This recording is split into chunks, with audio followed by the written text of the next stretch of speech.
कहानी है तीसरी, हैप्पीनेस एंड सॉरो। इसमें क्या होता है, एक आदमी अपनी बिजनेस मीटिंग के लिए अपने शहर से बाहर जाता है। शहर से बाहर वो बिजनेस मीटिंग के लिए जाता है और जिस दिन वो मीटिंग करके आ रहा होता है, रास्ते में तो उसके पास फोन आता है उसके पड़ोसी का और वो कहता है कि आपके घर में आग लग गई है।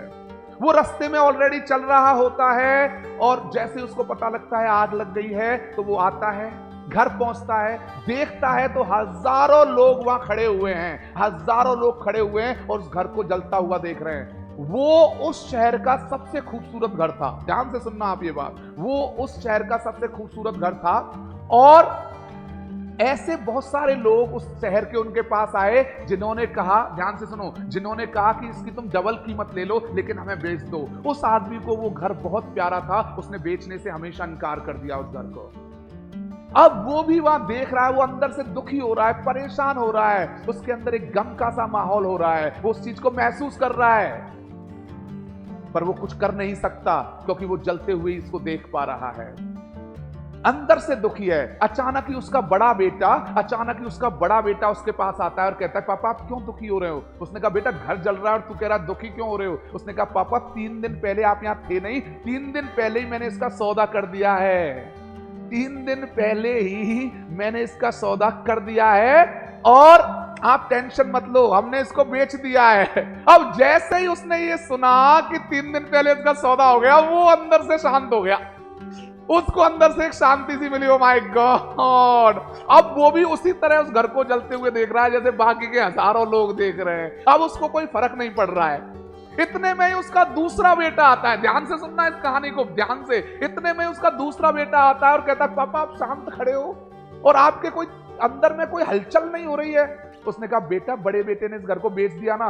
कि पापा बेच तो दिया लेकिन उन्होंने केवल कुछ एडवांस अमाउंट दिया है, पूरा अमाउंट तो बाकी है, अभी केवल एडवांस अमाउंट दिया है उन्होंने, पूरा अमाउंट बाकी है।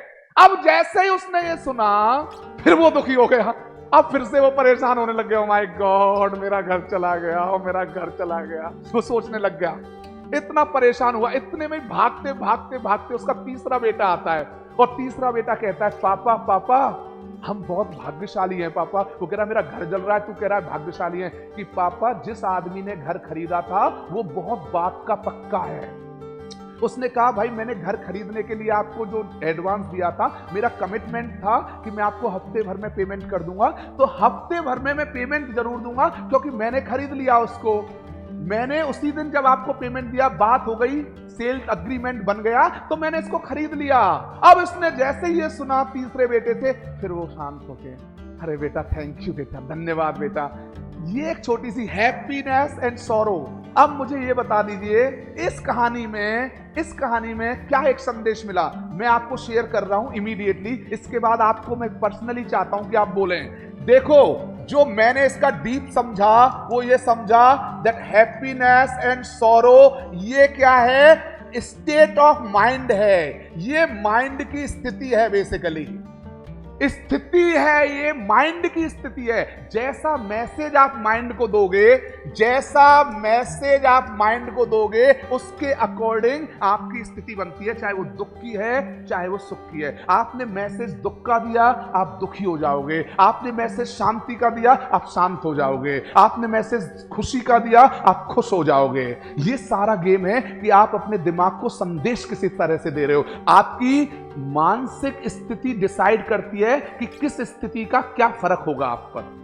आपकी परिस्थिति, बाहरी परिस्थिति, व्यक्ति और स्थिति डिसाइड नहीं करती, आपकी मानसिक स्थिति डिसाइड करती है कि आप किस तरह से सिचुएशन को देख रहे हैं। तो अगर आपका मानसिक स्वास्थ्य सही है तो सब कुछ आनंद में जियोगे। मानसिकता, इसीलिए हम हमेशा कहते हैं if your mind is sad your life is sad, if your mind is upset your life is upset.